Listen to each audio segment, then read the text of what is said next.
laawol kisal ko laawol peewal e ɓantal. أقول قولي هذا وأستغفر الله لي ولكم. السلام عليكم ورحمة الله. حضرة الشيخ. الحمد لله رب العالمين والعاقبة للمتقين فلا عدوان إلا على الظالمين. haray bandiraɓe e kottiraɓe min kay ala komi ɓeyda ɗo e yewtere nden par ce que koye ɗum waɗi yewtere ustaji ɓen ɗo hande mi yewtata ɗo ɗen ha yejjintina e yewtere nden haray ko honɗum min miyamirta en ko sam'an wa ta'atan nanugol jaɓa waajitora hara wi'a wonde mana hara waɗali ko ɓe go wino kon ko sami'na wa asayna min nani kono noon naatiriɗo yaltiriɗo ko ɓiiji ɗiɗi pet min mi mari gaɗen komi miijitoto ñande fof ñande komi yi'i ka meɗen ko ɗum ɗon tummi andintinta goto kala e enen onon sonnaɓe ɓen ɗo kalkila hoore muɗum enele Allah no wawno wadde oti e on place ɗon kono Allah waɗali e oti place wano menen kadi min miijito Allah ko o wawɗo waɗude men e on place ɗon kono Allah ittimin e on place ɗon ɗin ɗon tunɗi ɗi ko mii ka meɗen ko mi yahi 2015 mi yahi mi tawi woɓɓe goohino asude carte kareji fi waɗugol étage maɓɓe tawi ɓen ɗon hiɓe woni Suisse ɗon ɓe ƴetti golle ɗen ɓe wi ɓay min miɗo wi gaɗen joni ɓe hoolike lan ɓe jonni la mi yomi contrôle ɓe golle ɗen par ce que hiɓe andi simi ɓay mi iwi ga mi hatojinta e teɓugol e mbuuɗi maɓɓe ɗin seeɗa mi ñaama par ce que miɗo jogii ko mi ñaama on gelike goɗɗo goo ari ɗon o wi ɓeygu an hino jibini boobo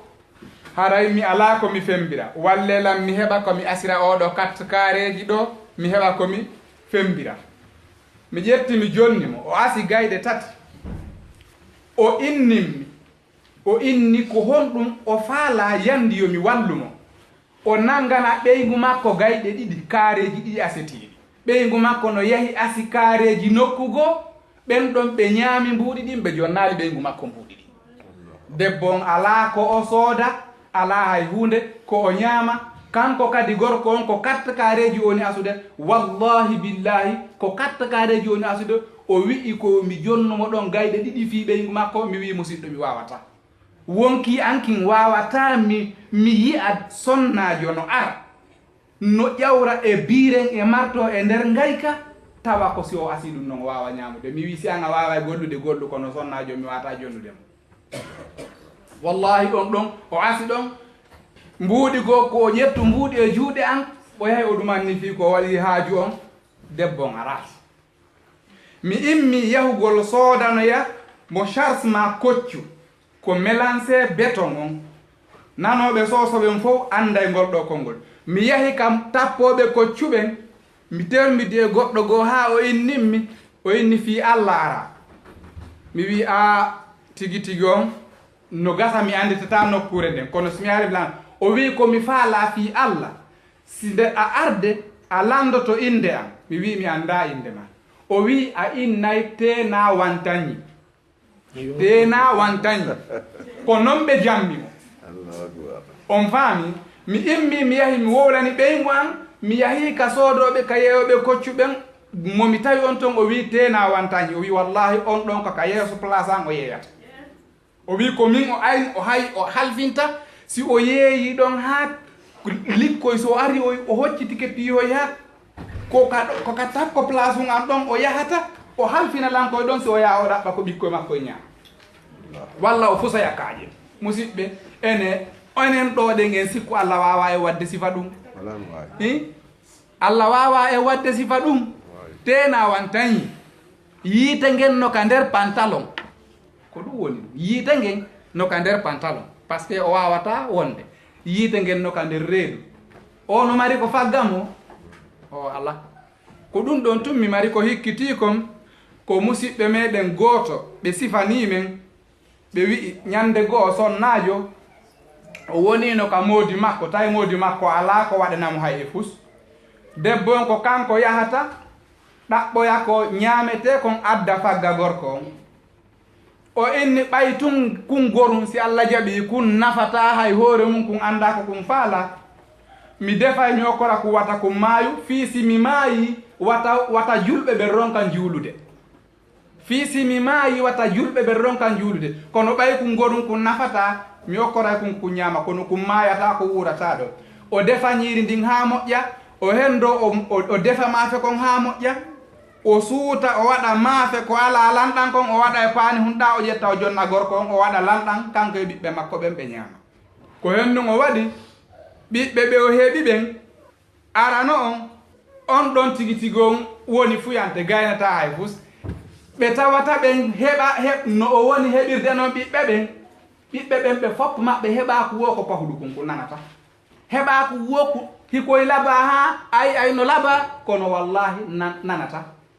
nanata par ce que moodi makko ɗawama ko weli kon awa nanugol nowru malandu koye hoore malande wonata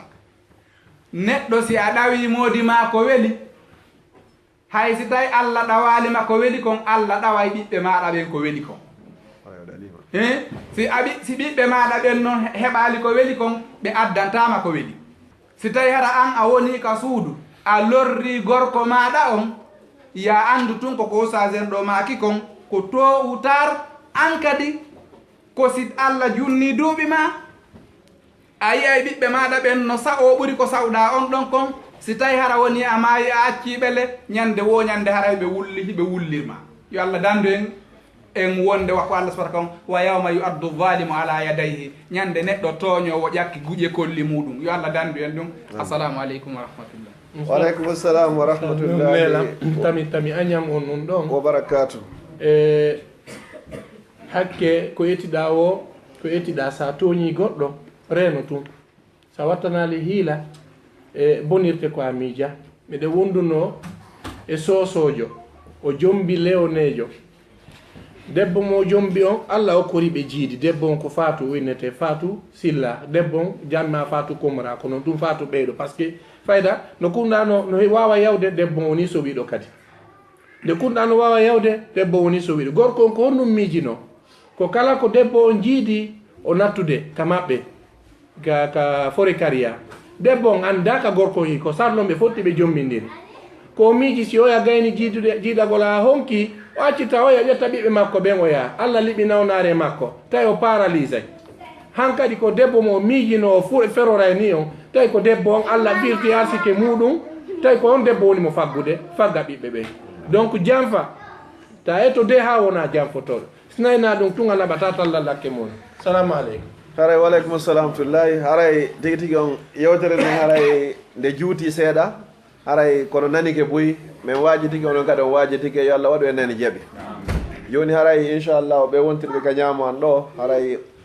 no gasalan ɗo 90% e moɗo ina anndi ɓe ko Diallo Moukhtar haray ko ɓeɗo woni président ASBL on président juuɗiɗe nen ɗo haray so yii hannde hiɗen moɓodira ɗo yewta fi diina haray ko ɓeɗo woni ko Allah wanno sabu laawol kisal ko laawol peewal e ɓantal